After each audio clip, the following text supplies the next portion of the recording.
Important question है, question number 42। When the debt equity ratio is 2, 2 का मतलब क्या होता है? 2:1.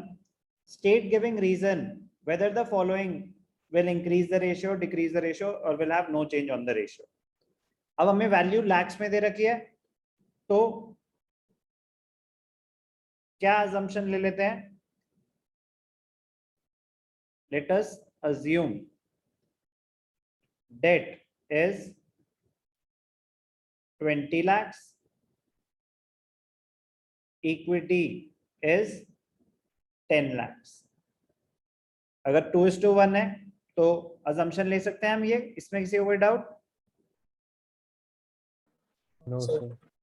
वैल्यूज लेनी पड़ेंगे, उसके बिना नहीं कर पाओगे। ध्यान से देखना, sale of land, book value 4 lakh, 5 lakh में बेची। ध्यान से देखना, मजेदार। सेल ऑफ लैंड,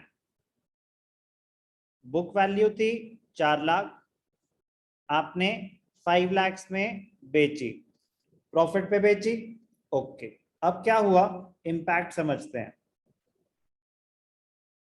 पैसे आए तो कैश और bank which is a current asset increase होगा 5 लाख से। कोई doubt? No sir. Land which is a non current asset गया, डिक्रीज होगा बुक वैल्यू से 4 लाख से। जो आपका प्रॉफिट है वो क्या अफेक्ट करता है? इक्विटी। प्रॉफिट हुआ तो इक्विटी बढ़ेगी 1 लाख से। हम रेशियो कौन सा स्टडी कर रहे हैं? Date equity ratio.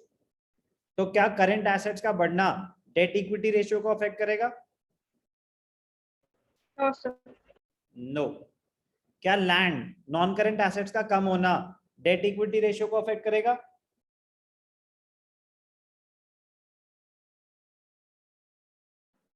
Yes sir. क्या नॉन करंट एसेट्स का कम होना डेट इक्विटी रेशियो को अफेक्ट करेगा? डेट में कहीं पे नॉन करंट एसेट्स आते हैं? No sir. क्या इक्विटी में कहीं नॉन करंट एसेट्स आते हैं?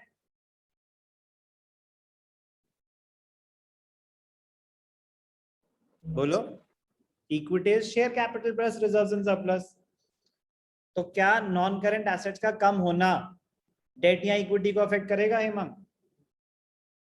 नहीं करेगा यार, जब वो उसमें आ ही नहीं रहा आइटम तो वो उस चीज को कैसे अफेक्ट कर सकता है? नहीं करेगा। ये बात समझ आती है कि नहीं आती? Yes sir. प्रियदर्शन क्लियर है बेटा? Yes sir.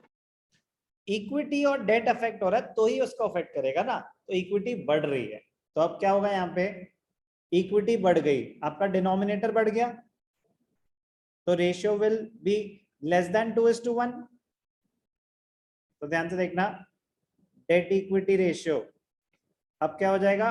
डेट में नो चेंज, इक्विटी क्या हो जाएगी? 10 लाख प्लस 1 लाख,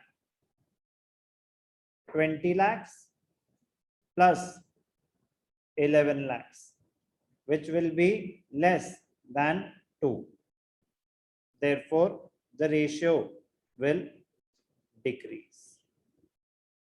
कोई भी डाउट? समझ आई बात? Yes sir.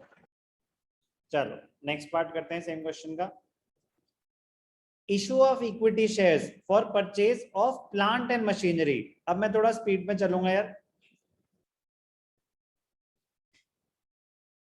Issue of shares for plant and machinery, calculation आप अपने आप करेंगे, मैं आपको इंपैक्ट समझाता हूं। जब आपने शेयर्स इशू करे तो इक्विटी बढ़ जाएगा और आपके पास एसेट आया, एसेट बढ़ जाएगा। एसेट के बढ़ने से तो कोई लेना देना नहीं है डेट इक्विटी का, लेकिन इक्विटी बढ़ने से बिल्कुल है। तो इक्विटी बढ़ी, आपका डिनोमिनेटर बेस बढ़ गया, तो नेट रिजल्ट आपका आंसर बढ़ जाएगा या कम हो जाएगा? अगर डिनोमिनेटर बढ़ गया तो कम हो जाएगा। इतनी मैथ्स तो आई होप सबको आती ही होगी। सेकेंड पार्ट क्लियर है? 20 लाख अपॉन 10 लाख की जगह 20 लाख अपॉन 20 लाख हो जाएगा। इक्विटी 10 लाख से बढ़ गई तो 1:1 हो जाएगा। The ratio will decrease. Second part clear है? चल सकता हूं आगे? Yes, sir. Yes, sir. Equity is increasing without any change in the debt. अपने आप वैल्यूज पुट करेंगे, the ratio will decrease. Next, issue of preference shares for redemption of 13% debentures. Preference shares दे दिए हमने डिबेंचर्स की redemption के बदले। Debentures कम होना, जब डिबेंचर्स रिडीम हुए, repayment of a liability, but जब पैसे देने का टाइम आ गया तो वो लॉन्ग टर्म बोरोइंग में आ रहे होंगे या other current liabilities, current मैच्योरिटीज of long term debt, कहां पे आ रहे होंगे डिबेंचर्स? Other current liabilities. ये पॉइंट सबको समझ आया कि जब उनकी रिडेम्पशन का टाइम आ गया तो वो current मैच्योरिटीज of long term debt बन चुके हैं। तो ध्यान से देखना, वेरी वेरी इंपॉर्टेंट। यहां पे हो क्या रहा है? Redemption of debentures through conversion into shares. जिनके पैसे देने थे उनको पैसे ना देके मैं शेयर्स दे रहा हूं, तो इम्पैक्ट क्या होगा? क्योंकि आप शेयर्स दे रहे हो तो आपकी इक्विटी बढ़ जाएगी।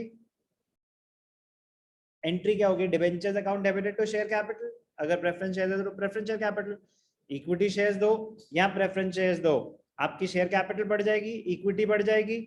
यस और नो? Yes, sir. और other current liabilities, current liabilities क्या है ये? Current मैच्योरिटीज of long term debt. ये बहुत इंपॉर्टेंट पॉइंट है। डेट कम नहीं हुआ, करंट लायबिलिटीज कम हुई है। तो अगेन क्या हुआ है यहाँ पे? Equity is increasing, equity is increasing without any change in the liability, therefore the ratio will decrease. Same है, equity is increasing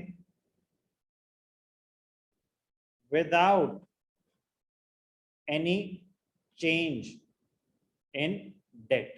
Values आप अपने आप पुट कर लेंगे, yes or no?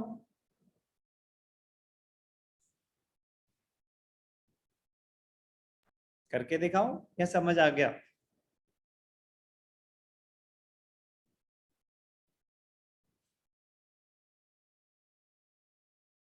आवाज आ रही है मेरी? आ गया समझ, sir. Okay, question number 42।